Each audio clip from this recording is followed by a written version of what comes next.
hope you can hear me here. If you can't, please put your hand up and I'll try and hold this thing. Maybe if I just hold it. First of all, I want to thank you all for being here. I was here probably a few months back, talked a little bit to the crowd. It wasn't as big as this, but it was large at that time. I talked a little bit about myself. I will tell you the one thing that's most important. I know I've heard a couple of candidates already say, what is the most important thing we need to do as people that are going to be voting next week and also in November? We need to remove John Boccieri. And people remember that. Now I say that because that's probably the most important thing. Now, I will also tell you we have 4 candidates in the race, and all the candidates have a lot of similarities, as you're aware, and a lot of good, positive similarities. What you have to do next week is determine which one will represent you going forward. And I think that's the most important key for all of us next week. Now let me tell you a little bit about myself, and I'll tell you what I stand for, then we'll open up for questions.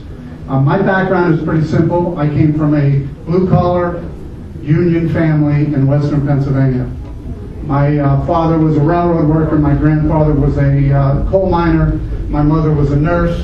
We grew up in a very blue-collar area. There was no such thing as a Republican within 100 miles.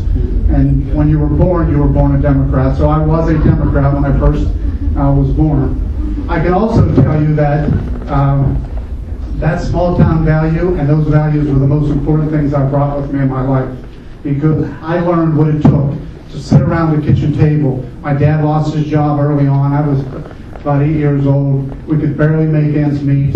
I knew what it was to sit around that table and watch your parents struggle every day. My parents are still together. My dad's 85, my mother's 84. They've been married 55 years. And I can tell you, watching them struggle, but also watching them maintain their values was one of the most important things that I was able to bring with me. I was the first person to graduate from college. I paid for my own college education. I worked in the factory. I worked in, I don't know if I can't remember, again, no.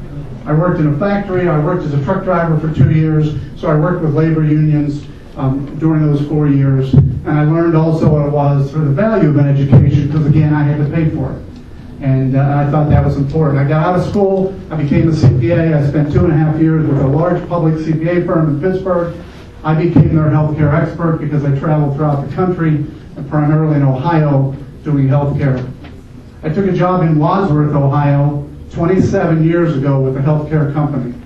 Long story short, I got here, spent a year working with this company. They had a number of nursing homes, and about a year after that, after I got this company all set up and squared away, and I got to tell you, it was a struggle, and the gentleman is still a big fan of mine, because he was 8 years behind on a lot of things.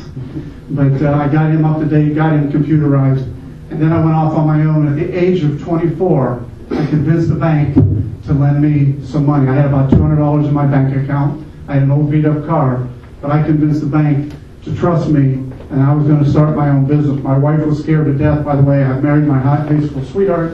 We've been married 27 years, which is another thing I'm proud of, because that's also a contract and a bond, which I believe shows a lot about someone, including myself, because I had to work through all this years building a business. But we also, I convinced this bank. I bought my first nursing home. I can tell you for 18 years, I bought and sold and owned nursing home facilities, and I cared for the elderly. I had some struggles. Any business knows that, especially when you're in the business field. So for 18 years, I built this business. After 9 years, I'll tell you my first intervention with government. The state of Ohio contacted me and said, your facilities are all too old.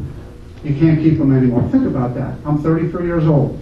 I have about $11 million worth of debt. I have 9 facilities. I have 3 small children. I have a wife that I'm not telling her yet that we have some serious problems. But I'm also staying up every night saying, we live in the greatest country in the world, and I'm not going to let this bring me down. And I'm going to figure out a solution. And what I did after the 3rd day was figured out that I could start a construction company. I tore every facility down, built all brand new ones, and then from that point on acquired and took people who had those same problems. I acquired their facilities, tore them down, and built them. I'm proud to say after 18 years, I owned 17 facilities, I managed 5, and I sold everything in the year 2000.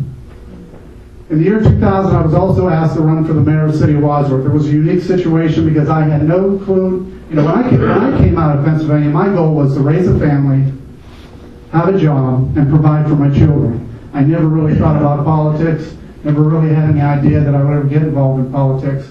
But I was asked by the city of Wadsworth, a number of people there, if I would be willing to run for president of council and help bring business to the city. I had no interest. I agreed to do it. And I will tell you that my 17 years of building a business, I also served my community. I was a fireman for almost 5 years. I was on the planning commission for 4 years. I was on the board of zoning appeals, all volunteer jobs.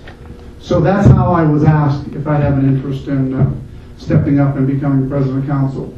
First election, I won. I ran again. I won the second election. I decided the only way to really implement all these things was to become the mayor. I ran for mayor. I won the election under the goal of one thing. I heard somebody back there ask about term limits.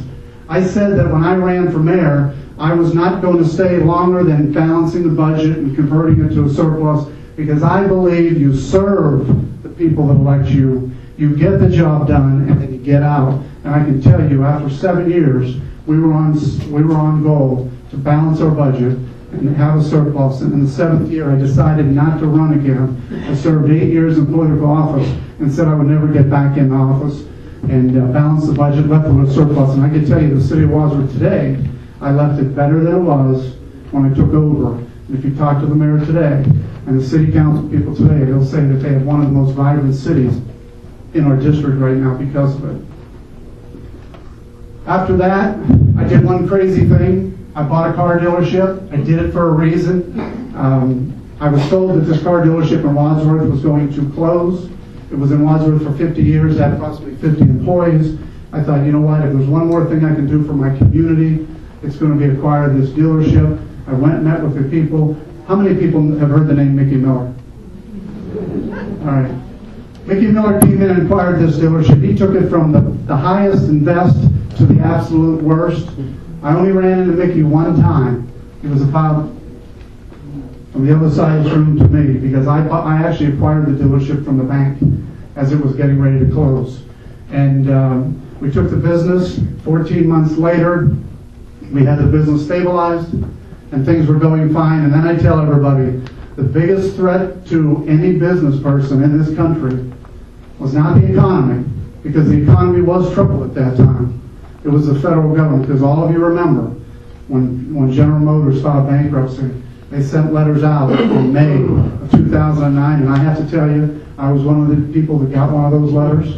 It was the darkest day in American capitalist society, because I was told, and nobody in this room would ever want to get this feeling. I thought it was a sick feeling, thinking the government was going to take my nursing homes away from me.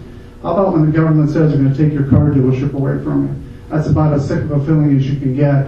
And I promised at that point in time that we had some serious problems in this federal government when they can start taking away our rights, our abilities to operate. And at that point in time, I started to notify Congressman Bocherry that we have an issue here. And everybody knows Congressman Bocherry got elected because he told everybody what a conservative, middle-of-the-road congressman he was going to be. That's hogwash, and we all know that now.